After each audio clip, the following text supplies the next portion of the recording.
नमस्कार, India voice देख रहे हैं आप। आपके साथ मैं हूं स्वीटी दीक्षित। बुलेटिन की शुरुआत करेंगे हम जानकारी के साथ। छत्तीसगढ़ में दूसरे चरण का चुनाव जारी है। दूसरे चरण में 70 सीटों पर डाले जा रहे हैं वोट।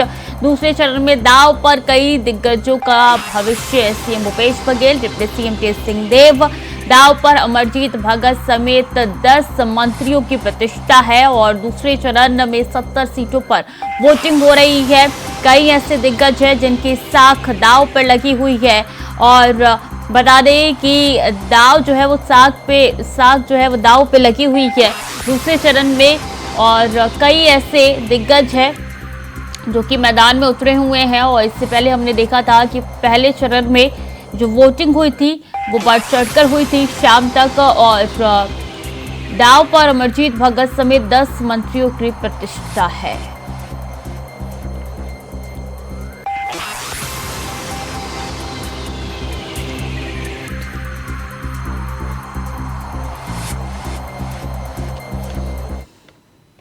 तो चलिए हम आपको बताते हैं कि छत्तीसगढ़ में दूसरे चरण के रण में कौन कौन से मंत्री मैदान में उतरे हुए हैं।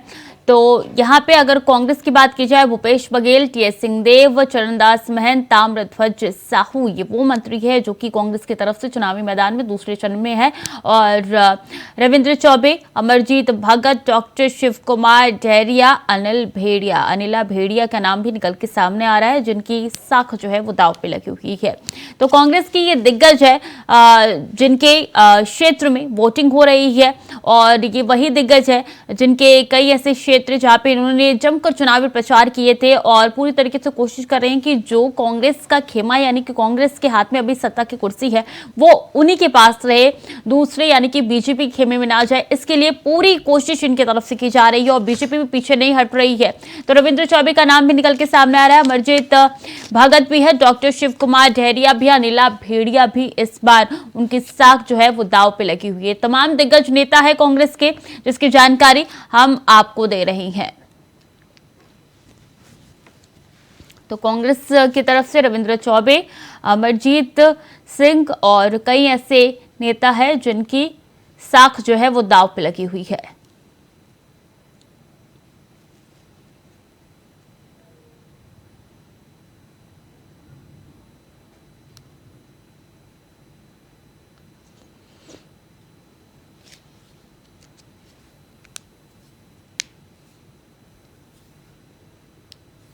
ओम प्रकाश चंद्राकर स्टेट हेड छत्तीसगढ़ से जुड़ चुके हैं हमारे साथ। ओम प्रकाश जी, 10 बजने को आए हैं, कितने प्रतिशत वोटिंग हुई है, क्या जानकारी निकल के सामने आ रही है?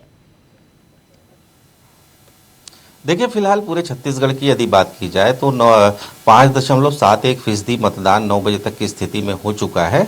अगर चुनाव की बात की जाए तो कुल 70 विधानसभा सीटों के लिए यहाँ पर वोटिंग डाले जा रहे हैं, जिसमें से जो बिंद्रा नगवारगढ़ इलाका है वहाँ की जो 9 सीटें हैं वहाँ सुबह 7 बजे से मतदान शुरू हो गया, क्योंकि वो नक्सली इलाका है और सेंसिटिव इलाका है, इसलिए वहाँ सुबह मतदान किया गया और वो 3 बजे तक मतदान चलेगा। बाकी जो सीटें हैं, बाकी सीटों पर सुबह 8 बजे से मतदान शुरू हुआ, इसके बाद 5 बजे तक ये मतदान की प्रक्रिया ये जारी रहेगी। जी। और इस बार देखिए कई ऐसे दिग्गज हैं जिनकी साख दांव पे लगी हुई है। इसमें खुद मुख्यमंत्री भी है, भूपेश बघेल हो गए, टीएस सिंहदेव हो गए। तो क्या इस क्षेत्र का समीकरण है, क्या आपको नजर आ रहा है, क्योंकि चुनाव को तो बहुत करीब से आप देख रहे हैं? जी बिल्कुल, जिस तरह से कई जो बड़े नेता हैं, चाहे वो भाजपा के हो चाहे कांग्रेस के हो, उनकी प्रतिष्ठा जो है दांव पे लगी हुई है। यदि हम बात की जाए पाटन विधानसभा क्षेत्र से, बघेल वर्सेस बघेल की जंग चल रही है। जिस तरह से ये वहां पे वोटिंग की प्रक्रिया शुरू हो गई है और भूपेश बघेल वर्तमान में सीएम है छत्तीसगढ़ के, उसके अलावा उनके जो भतीजे हैं विजय बघेल, वो भाजपा की ओर से चुनाव लड़ रहे हैं। तो जाहिर तौर पर रोचक मुकाबला यहाँ देखा जा रहा है। इसी तरह अंबिकापुर सीट पर भी कड़ी टक्कर टीएस सिंहदेव को मिल रही है। साथ ही दुर्ग से ताम्रध्वज साहू जो हैं वो चुनाव लड़ रहे हैं, उन्हें भी भाजपा प्रत्याशी ललित चंद्राकर की ओर से कड़ी टक्कर दी जा रही है। तो तमाम जो सीटें हैं उन सीटों में फिलहाल हम यही कह सकते हैं कि कांटे की टक्कर है। और इसमें देखने वाली बात ये होगी कि 3 तारीख को जब फैसला आएगा तो किसके पक्ष में मतदान होगा और किसको जनता जो है सिरमौर बनाती है, ये देखने वाली बात होगी। लेकिन लेकिन फिलहाल जो मतदान का प्रतिशत हम देख रहे हैं, जिस हिसाब से मतदान का प्रतिशत आया है पोलिंग बूथों पर, जिस तरह से लंबी कतारें, कई पोलिंग बूथ के नज़ारे हम नजर आ रहे हैं, तो लंबी कतारें जो है लोगों की है, तो लोगों में काफी उत्साह देखा जा रहा है कि जिस पोलिंग को, मतदान को लेकर काफी उत्साह देखा जा रहा है। जी, जिस तरीके का उत्साह पहले चरण में देखा गया था, क्या ठीक वही उत्साह इस चरण में देखा जा रहा है? और पहले चरण में जो चूक हुई थी सुरक्षा को लेकर, क्या उसको सबक के तौर पर लिया गया है और इस बार उसको ध्यान में रखा गया है? चंद्राकर जी, देखिए, पहले चरण के जब मतदान हुआ तब कुछ नक्सली इलाके थे, वहां पे 20 सीटें जीत हो जो नक्सल प्रभावित क्षेत्र में आता था। जाहिर तौर पे वहां सुरक्षा के चाक चौबंद व्यवस्था किए गए थे, बावजूद इसके छिटपुट घटनाएं वहां हुई थी।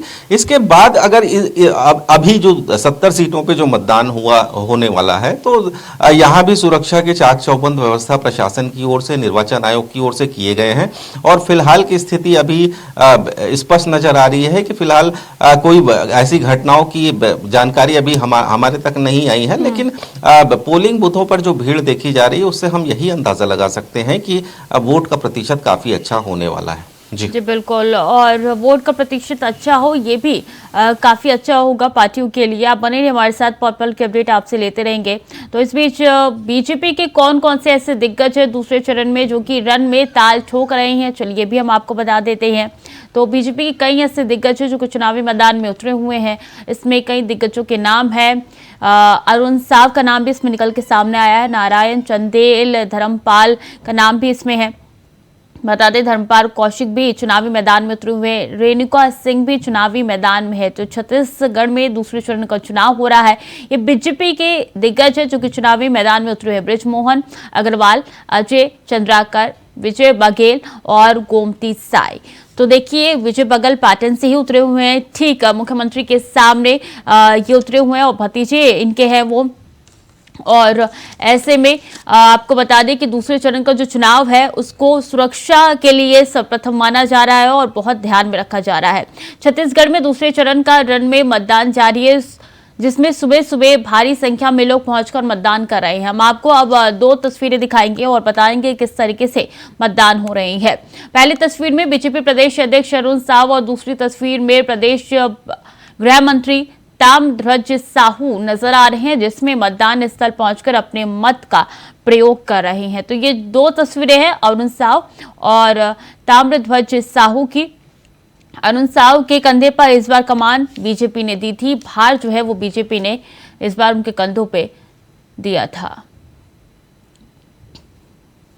आप मतदान करेंगे तो इस आपके एक वोट किसानों के, मजदूरों की, महिलाओं की, युवाओं के भविष्य तय करेगा। छत्तीसगढ़ किस रूप में आगे बढ़ेगा ये भी आप इस मतदान से तय होगा। तो साथियों, मतदान करने अपने घर से अवश्य निकलिए, मतदान केंद्र पहुंचिए और मताधिकार का प्रयोग करें और छत्तीसगढ़ को सजाने संवारने के लिए आप मतदान करें। लोकतंत्र के इस महापर्व में सभी लोगों से अपील करूंगा कि इसमें सभी लोग अधिक से अधिक मतदान करें और भाग लें, क्योंकि एक महापर्व होता है लोकतंत्र का, अच्छे जनप्रतिनिधि चुनने का। तो इसमें भाग सबको लेना चाहिए। पहले चरण का हालांकि मतदान हो चुका है, दूसरे चरण का कितना उत्साह आप जनता के बीच में जा भी रहे हैं, देख पा रहे हैं, क्या महसूस कर रहे हैं? काफी उत्साह है लोगों में। चुनाव में वैसे ही उत्साह आ जाता है सब लोगों में, तो इस बार भी काफी उत्साह है लोगों में, आम जनता में, मतदाता में, और कांग्रेस को जबरदस्त बढ़त इससे मिलेगी, ऐसा मेरा मानना है। लोकतंत्र में मतदान का अधिकार ही सबसे बड़ा अधिकार है और मतदान के माध्यम से देश और प्रदेश का तकदीर और भविष्य तय होता है।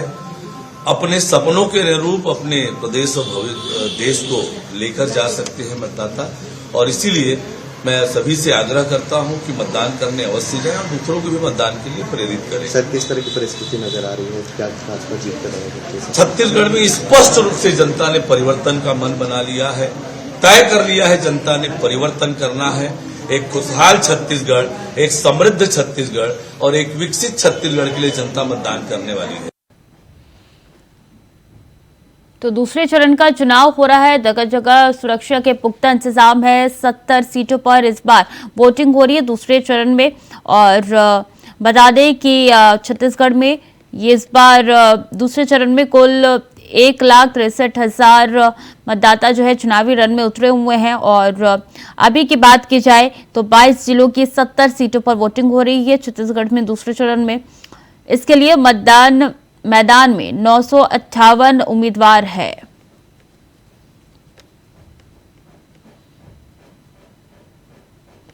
प्रदीप महेश्वरी ज्यादा जानकारी के साथ जुड़ गए हैं। प्रदीप, आप इस वक्त किस पोलिंग बूथ पे मौजूद है और क्या समीकरण बता रहा है? मैडम, मैं बलौदाबाजार के यहाँ पर हाई स्कूल मैदान पे एक वोटिंग बूथ है जहाँ पर बड़ी संख्या में मतदाता सुबह से आए हुए हैं और मत का अपना प्रयोग कर रहे हैं। ऐसे हमारे बहुत सारे यहाँ पर बलौदाबाजार में मुख्य मुकाबला भारतीय जनता पार्टी और कांग्रेस के बीच में है। भारतीय जनता पार्टी के टंकराम वर्मा है जो पूर्व में पीए भी रह चुके हैं केदार कश्यप के, और पूर्व उनका पूरा अनुभव है, लगातार वो एएसओ रहे थे। और वही शैलेंद्र त्रिवेदी है जो कांग्रेस के प्रत्याशी में पार्टी प्रसंग निगम के अध्यक्ष हैं। मुख्य मुकाबला इन दोनों के बीच में है और बड़ी संख्या में मतदाता अपने मत का प्रयोग कर रहे हैं। ऐसी कुछ जागरूक मतदाता भी हैं जिनसे हम जानना चाहेंगे कि ये आप सुबह मतदान में किया और कैसी सरकार बनाना चाहते हैं, आप कैसा किया, आप बताएंगे कि अपने सुबह मतदान का प्रयोग कैसे करें? बहुत अच्छा रहा, बहुत अच्छा महसूस रहा है कि अब नई सरकार आएगी और जो सरकार है लोगों की समस्याओं पे ध्यान देगी। मुख्य रूप से यहाँ पे जो गाँव पहुँच मार्ग है, युवाओं के लिए बेरोजगारी की समस्या है, उनको करेंगे और मूलभूत समस्या है नारियल की, ये सब भी करेंगे, ये मेरा विश्वास है। देखिए, ये भी बहुत जागरूक मतदाता है, वो एडवोकेट है। ऐसी और भी हमारे परिचित हैं, आलोक मिश्रा जी हैं जो भी अभी मत का प्रयोग करके आए हैं। आप क्या चाहते हैं, कैसी सरकार बनना चाहते हैं यहाँ पर? जो सरकार हम ऐसी चाह रहे हैं जिससे छत्तीसगढ़ का विकास हो, अच्छी सरकार बने, लोगों के अंदर एक जागरूकता होनी चाहिए कि अच्छी सरकार का चुनाव करें और अच्छा ज्यादा से ज्यादा मतदान करके अच्छी सरकार बनाकर छत्तीसगढ़ को विकास की ओर लेके जाएं। देखिए, मैं आपको मैडम आपको बता दूं कि यहाँ पर इतना उत्साह आपको देखने को मिलेगा कि एक व्हील चेयर पे आए हुए हैं मतदान का प्रयोग करते हुए। इस प्रकार पता लगा सकते बलौदाबाजार में कितने जागरूक मतदाता हैं कि व्हील चेयर से आके मत का प्रयोग करके जा रहे हैं। आप दादा वोट का प्रयोग किए हैं? अच्छा, ठीक लग रहा है आपको? कैसा लगे? बढ़िया लग रहा है। देखिए, मैंने अपना घर से मुद्दे पूछिए इनसे कि कौन से मुद्दे पे वोटिंग किया है। दादा, आप किस मुद्दे पे वोट किए हो? आप नई सरकार बनाना चाहते हैं, वोट डाल के आए हुए हैं, तो आपकी मांग क्या है सरकार से, नई सरकार से? क्या मांग? कुछ मांगने की नहीं। सड़क एकदम रद्दी पड़ा है, बस बलौदे गई है। देखिए, सड़क इनकी बहुत रद्दी पड़ी हुई बोल रहे हैं, इसलिए कि सड़क अच्छी बन जाए सरकार से मांग। और भी जी बिल्कुल, काफी यहाँ पे जागरूक मतदाता नजर आ रहे हैं और यही कारण है कि चाहे किसी भी उम्र के हो, सब पहुंच रहे हैं और मतदान का प्रयोग कर रहे हैं। लगातार हमारे साथ ओम प्रकाश चंद्राकर जी भी बने हुए हैं। ओम प्रकाश जी, अब से कुछ ही देर पहले हमने अरुण साव का बयान सुनाया था। उन्होंने कहा है कि परिवर्तन चाहती है इस बार जनता और परिवर्तन के लिए ही इस बार वो बीजेपी को वोट कर रही है। आप चूंकि धरातल पे है, जब से चुनाव की सारी प्रक्रिया शुरू हुई है, तो क्या ऐसा वाकई में है? देखिए स्वीटी, यदि चुनाव की बात की जाए तो दोनों ही जो दल हैं छत्तीसगढ़ के अंदर, जो दो प्रमुख दल हैं भाजपा और कांग्रेस, दोनों के अपने अपने दावे हैं। एक तरफ कांग्रेस कर रही है 71 के पार, तो दूसरी तरफ भाजपा भी कह रही है कि परिवर्तन अब नहीं सही वो बदल वो। तो इस नारे के साथ भाजपा चुनाव लड़ रही है। तो दोनों ही दल अपने अपने दावे कर रहे हैं, लेकिन जमीनी हकीकत की यदि बात की जाए तो सबसे बड़ा दारोमदार यदि हम बात करें तो महिलाओं के ऊपर होगा, क्योंकि सबसे ज्यादा मतदाता जो है महिला है छत्तीसगढ़ के अंदर। यदि मैं बात करूं तो टोटल छत्तीसगढ़ के अंदर 18,833 पोलिंग बूथ बनाए गए हैं, जिसमें 41,41,000 पुरुष मतदाता है, वहीं 81,72,000 महिला मतदाता है। तो जाहिर तौर पे महिला मतदाताओं के ऊपर ज़्यादा बागडोर रहेगा, क्योंकि सरकार किसकी बनानी है, सरकार किसकी नहीं बनानी है, ये महिला मतदाता तय करेंगे। लेकिन जिस तरह से भाजपा और कांग्रेस ने एक दूसरे को पटखने देने के लिए लगातार तैयारियां की है, चाहे महिलाओं के लिए भूपेश बघेल की यदि बात की जाए तो महिलाओं के लिए उन्होंने 15,000 की घोषणा की है, तो दूसरी तरफ भाजपा ने अपने घोषणा पत्र में यह दावा किया है कि 12,000 हम प्रत्येक महिला को देंगे। तो इसके पीछे मकसद यही रहा है दोनों ही पार्टियों का, क्योंकि महिला वोटर ज़्यादा है और उन्हें साधना सबसे ज़्यादा ज़रूरी है। इसके अलावा भी अन्य मुद्दे हैं जिसको लेकर दोनों ही दल आपस में भिड़ रहे हैं, चाहे वो महादेव ऐप का मामला हो, चाहे कोल घोटाले का मामला हो। लगातार भाजपा इसको लेके कांग्रेस पर वार करती रही है। दूसरी तरफ कांग्रेस भी पलटवार करती रही है कि 15 सालों में रमन सिंह ने किसानों के लिए कुछ नहीं किया। तो गांव गरीब और धान किसान के मुद्दे पर यह चुनाव होना है, और इसके अलावा शहरों के भी अलग अपनी परेशानियां हैं। शहरों में जो विकास की बात हो रही है, तो तमाम जो जनता जो है वो किस मकसद से वोट करेगी, ये तो 3 तारीख को ही तय हो पाएगा। लेकिन फिलहाल हम यही कह सकते हैं कि दोनों ही दलों के बीच में जो टक्कर होने वाला है वो कांटे का टक्कर है, और इस बार का जो चुनाव है कोई अप्रत्याशित परिणाम लेकर सामने आने वाला है। जी बिल्कुल, और इसी का इंतजार 3 दिसंबर को खत्म हो जाएगा। बहुत बहुत शुक्रिया आप दोनों का हमारे साथ जुड़ने के लिए, तमाम जानकारी साझा करने के लिए। वक्त तो चला छोटे से ब्रेक का, जल्द लौट रही है। ब्रेक के बाद एक बार फिर से स्वागत है आपका। बता दें, छठ महापर्व का आगाज हो चुका है। 4 दिवसीय महापर्व का आज पहला दिन है। पहले दिन होता है नहाय खाए। महापर्व के दूसरे दिन होता है खरना। तीसरे दिन डूबते हुए सूर्य को दिया जाता है अर्घ, और चौथे दिन उगते हुए सूर्य को अर्घ देकर ये महापर्व पूरा हो जाता है। तो महापर्व की शुरुआत आज से हो चुकी है। बिहार, झारखंड, यूपी में ज्यादातर इस महापर्व की महत्वता होती है। 4 दिवसीय महापर्व का पहला दिन आज है, और पहले दिन नहाय खाए से इसकी शुरुआत होती है। बता दें, दूसरे दिन खरना होता है। तीसरे दिन डूबते हुए सूर्य को अर्घ दिया जाता है, और चौथे दिन उगते हुए सूर्य को अर्घ दिया जाता है। इसी के साथ महापर्व का समापन हो जाता है। तो 4 दिवसीय महापर्व की शुरुआत आज से हो चुकी है।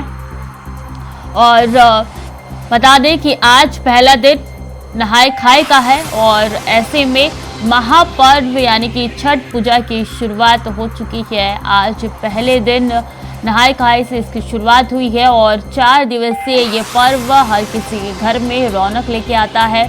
और बता दें कि छठ पूजा की अपनी ही महत्वता है। हर कोई मन्नत मांग के इसको करता है, और लगन से ये पूजा करने से सारी मनोकामनाएं पूरी भी होती है। तो महापर्व के दूसरे दिन खरना होता है। पहले दिन नहाय खाए होता है, जिसकी शुरुआत हो चुकी है। बता दें कि तीसरे दिन डूबते हुए सूर्य को अर्घ दिया जाता है, और तब हर घाटों पे भीड़ नजर आती है। कई ऐसे लोग हैं जो कि जाते हैं इस महापर्व में एक झलक पाने के लिए बेताब रहते हैं। तो तीसरे दिन डूबते हुए सूर्य को अर्घ दिया जाता है, और शुरुआत आज से यानी कि नहाय खाए से हो चुकी है। आदित्य नारायण श्रीवास्तव हमारे साथ जुड़ चुके हैं गोरखपुर से। आदित्य, छठ महापर्व की शुरुआत हो चुकी है। पहले दिन नहाय खाए, क्या तस्वीरें दिखाएंगे? जी, जैसा कि मैं आपको बता दूं, आज छठ इस महापर्व का पहला दिन है। आज नहाय खाए, जैसा कि आज महिलाएं काफी उत्साहित है इस 4 दिन के छठ पर्व को मनाने के लिए। आज साफ सफाई और कई चीजों का जैसे व्यवस्था, खरीदारी सब कर रही महिलाएं। बाजार में बहुत ही ज्यादा भीड़ है। प्रशासन, नगर निगम और पुलिस प्रशासन द्वारा सारी तैयारियां कर ली गई हैं। घाटों पर लोग अपने स्थान को अर्जित करने के लिए वहां पर चौकी बना रहे हैं, और बहुत काफी संख्या में भीड़ दिख रही है। जी, आज से शुरुआत हो जाती है। चूंकि बहुत पहले से घाटों को सजाया जाता है, और आज से ही लोग घाटों पे जाके वहां पे साफ सफाई करना शुरू कर देते हैं। हम देखते हैं कि पिछले कई सालों से ये तस्वीरें निकल के सामने आ रही है कि भगदड़ होती है, और जिस कारण लोगों को समस्याएं भी होती है। तो उसके लिए प्रशासन के पहले से क्या चाक चौबंद व्यवस्थाएं हैं धरातल पर?